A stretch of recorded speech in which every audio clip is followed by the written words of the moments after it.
Hey there. All right, now let's expand upon the geometry system to get you a little bit more, tools in the toolbox there, so to speak. And I'm going to go ahead and turn floor off over here on the side of this just to get rid of that kind of grid, which, it takes up data in terms of streaming and things like that. And it's just, we'll slow it down a little bit, so I'm going to get rid of it. Now, Dynamesh we used, and Dynamesh you saw just created this grid of geometry. And I remember the day in which Ofer told me about Dynamesh, and I thought, really, honestly, I thought it was kind of a dumb idea. He was like, what if you could have this grid that projects geometry, from this box? And I'm like, man, Ofer is so smart, and he does all these cool things, but I just can't see the use of why somebody would want to do that.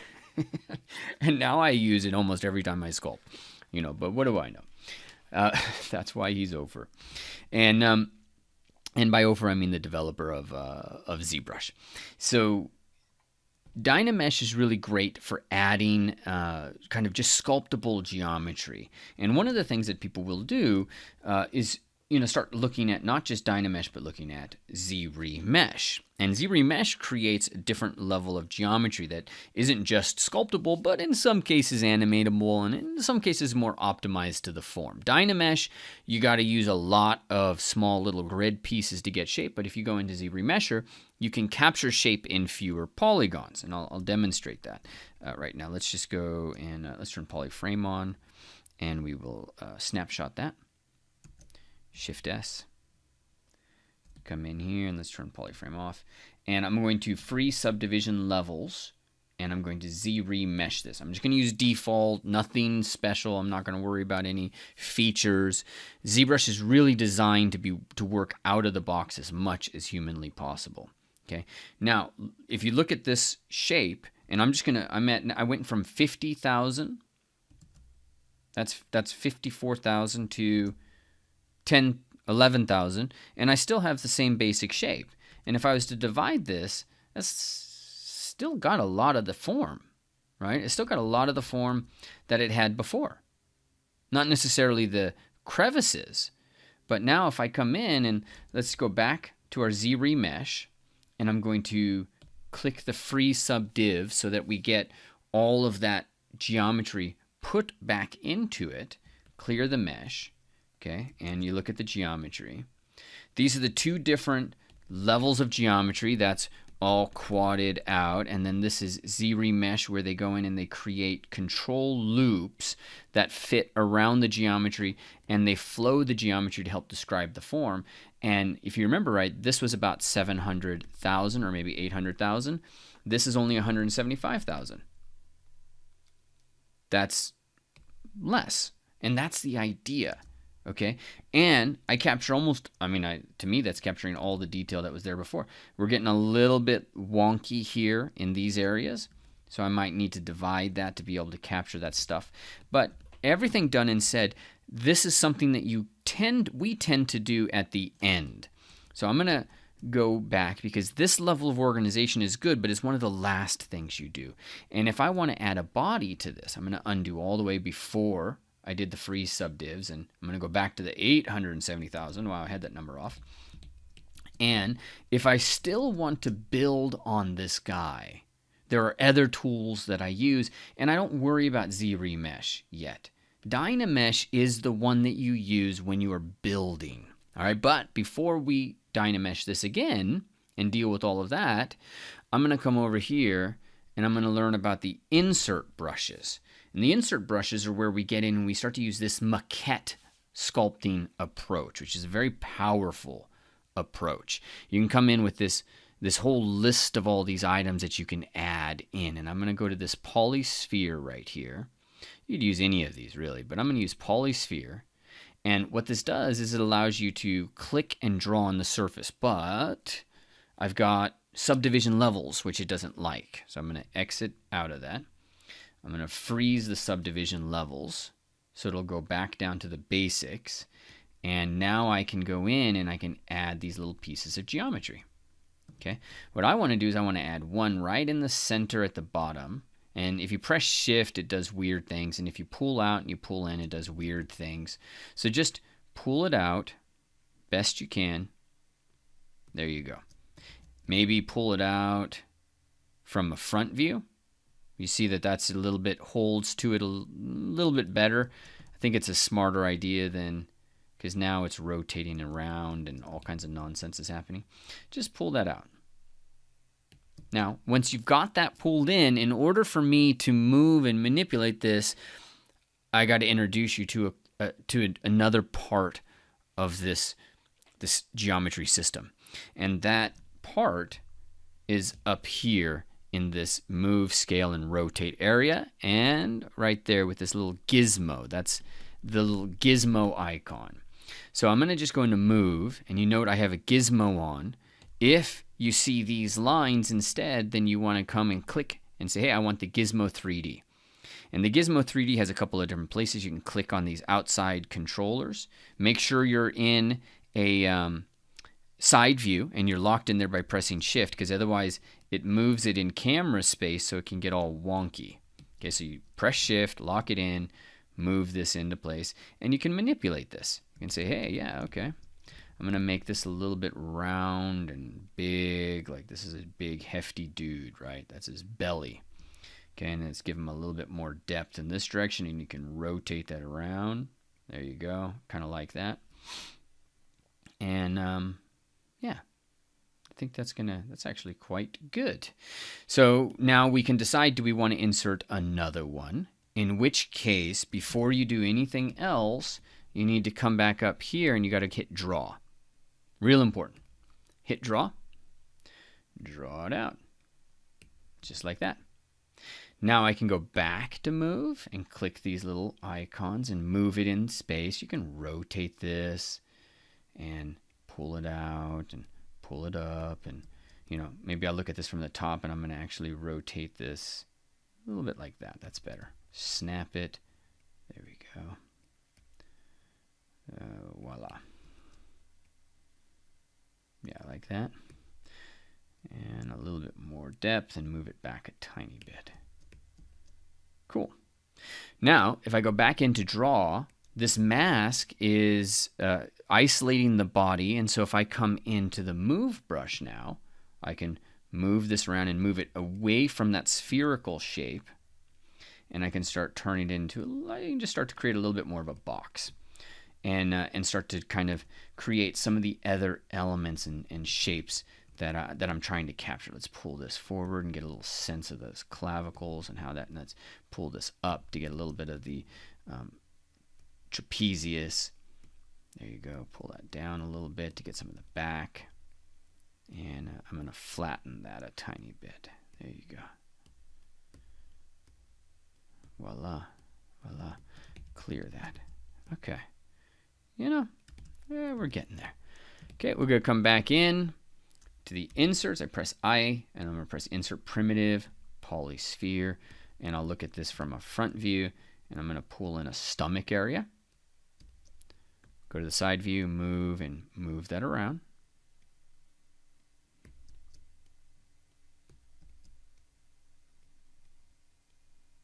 Move it up. And we got to start to get the gesture. Gesture's really important when you start working with this stuff. And make the stomach larger than the rest. And here's a little trick. When you've got it set up like this, you can press Control, click on one of these arrow icons. You can drag out another one, and that's going to be my pelvic unit, which I'm going to actually move in slightly because the stomach fat is going to be more dominant, but I will move it backwards a little bit to make sure that I get the appropriate gestural shape going on, right?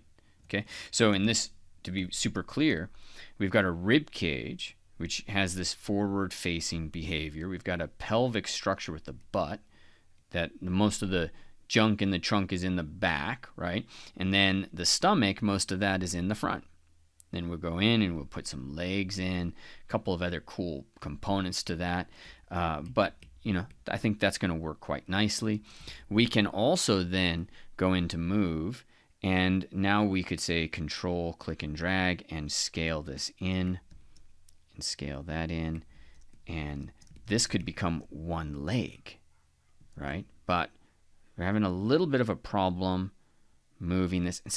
So when we get into this, you have to change the approach a little bit.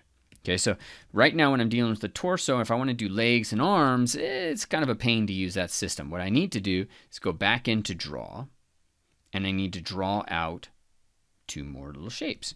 Maybe it's wiser to just draw them out like that, or draw them out like, let's draw them out like that. Okay, I like to, there we go. Keep it simple, and then I'll rotate them. And I will rotate them, and then I will embed them into the body and scale it up. Move it down, scale it up, make them wider. Sometimes LSIM makes a difference with this, but it all depends when you're using the gizmo and where the gizmo is. So I'm just going to scale them wider, and you see it pulls them off, and I'll just move them back in like that. There you go. I'm going to ultimately, this guy's not really going to have a thigh gap, but in order to keep my life a little bit simpler, I am going to avoid putting a thigh. I'm going to put a thigh gap in there because for this next stage, I don't want those pieces to kind of merge together too much. All right, there we go.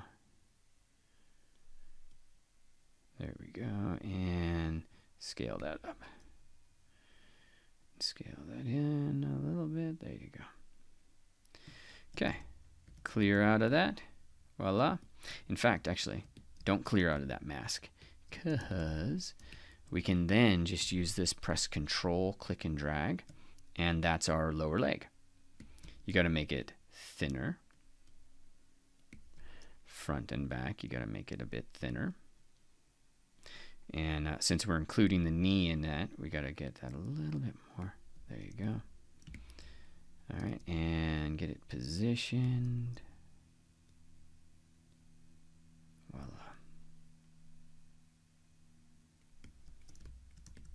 And I like to, for the sake of argument, bop, bop. There. Okay, that's my halfway point. And I'll work it out. You know, this is the 8-head character, 8-head number, but when we do it this way, it's typically 8 heads. And a character like this, you're probably going to be better off with 6 heads, but I can do that later. Right now, I just want to get a little bit in there. And then let's get the feet in there. We're going to press Control, click that out to about like that, and let's scale that down, scale that in a little bit, pull it out. And even rotate it, right? So the feet are like that. There you go. Make it a little flatter. Voila. There you go. Okay.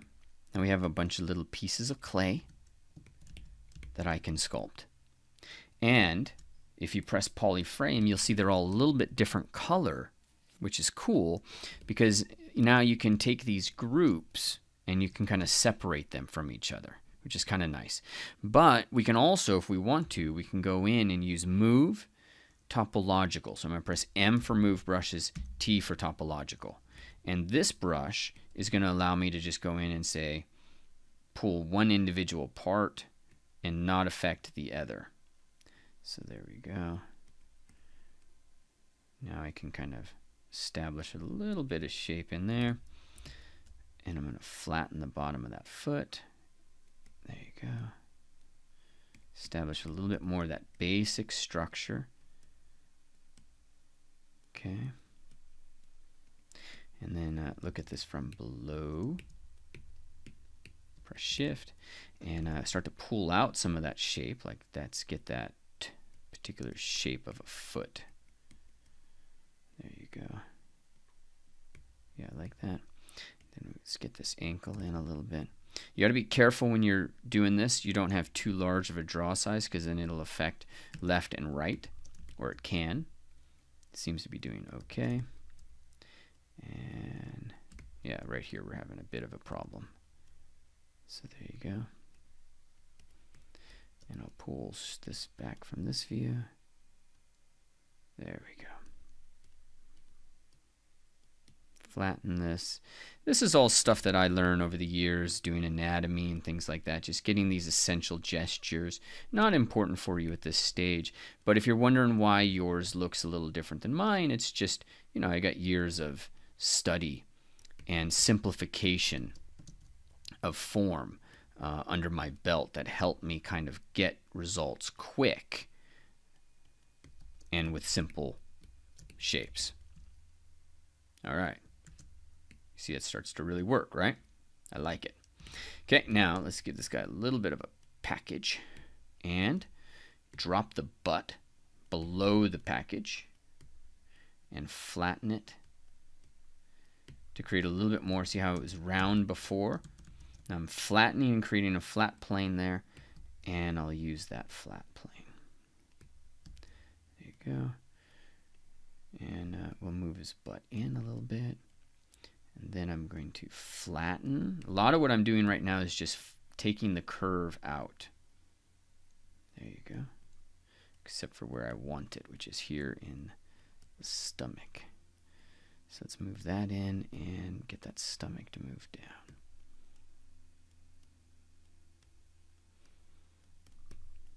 There we go. Same with the rib cage. I'm going to just, it's already kind of actually quite flattened. That's quite nice. But I do want to pull that, get a little bit more of chunkiness there. Then I'll pull the thigh in a little bit more. All right, not sold on that, so let's move. And actually, I'm going to switch back to just the normal move brush so I can make big changes. I feel like something's bothering me in the proportions. There you go. All right, I think I'm within range now. Okay, we're missing the arms. And notice how large this whole thing is. So it's like I got my draw size set at 1,000. And I can't get too much larger than that. So in order to get larger, we're going to go into Preference, Draw, and Dynamic Brush Scale. I'm just going to increase that to 5.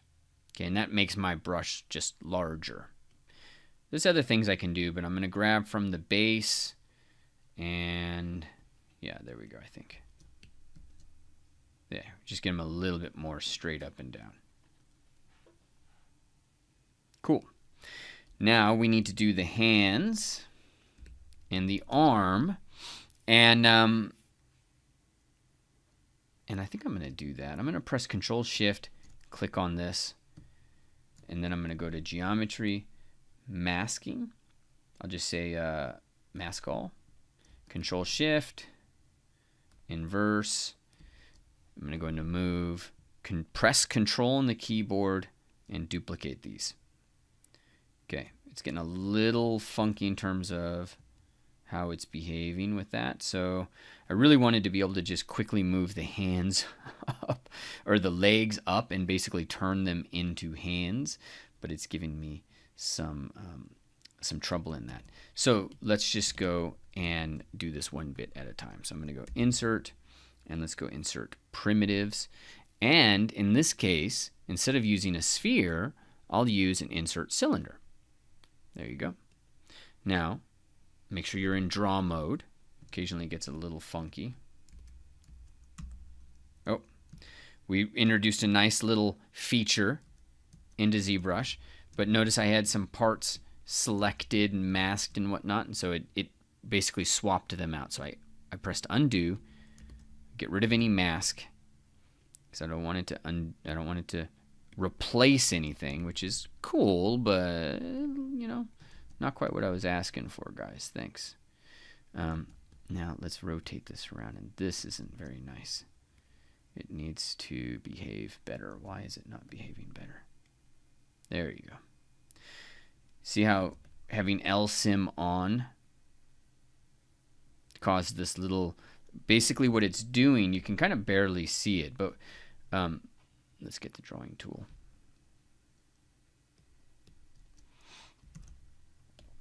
There we go. It's using the center of the object and moving everything out from the center of that. as opposed to LSIM, where LSIM will use the center of the individual part, not the whole thing. So LSIM on, and this might resolve the issue that we had down here with the lower leg, but I still want to continue with the cylinder. LSIM on, scale down the thing overall, move it into position, move it back a little bit. Okay, there you go. All right, that's good. Make sure there's some overlap. Control, click, and drag. And I'll move that like that.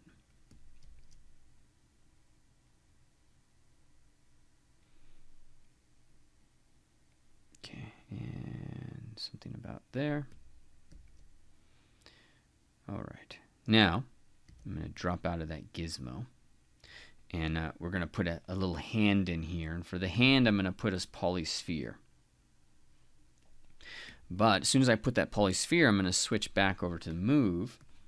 And I'm going to square it.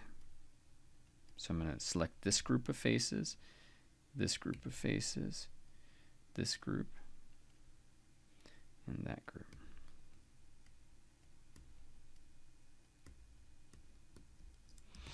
And just move those up a little bit. Keep this a little generic, or really, let's let it say for a second. I actually don't want the palms to be forward, so I'm going to undo, and I'm going to square it the other way. There we go. I want the palms to be facing the body. So I'll make it a little thinner along those ways. And I'm just trying to create like a little mitt. Nothing too special. Okay, then I'm going to, as soon as I got a little bit of a mitt, I'm going to click to invert, control click to invert, and I'm going to start to flatten the wrist. And I'm really only worried about flattening the wrist right there towards the last half of its shape.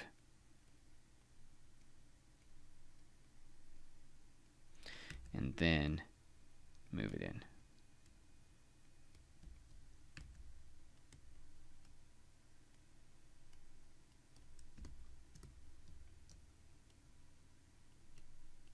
Okay. Pull that. All right, and then I'm going to go into move topological to just enable me to kind of blur these guys a little bit together. There you go. I can also, if I want to, go in and just treat each one of these a little bit differently. Like that. And then we can come in and just make sure it's really tucked in there. Then come and grab that. Just give it a little bit of an overlap. I'm going to add a little bit of volume for the tricep in the back. And add a little bit of volume for the bicep in the front. And then I'm going to add a little bit of gesture. You know, it's a tiny bit of gesture. I just don't want that forearm to be too straight into this. I want to add a little bit of this movement as it comes in to set this up. So I'm overall trying to get a nice sense of gesture in that arm, even in these early stages of the form. All right, lots of stuff to do in there. Get some cool shapes developed, and then we'll look at how you kind of build this out to be your thing. Have fun.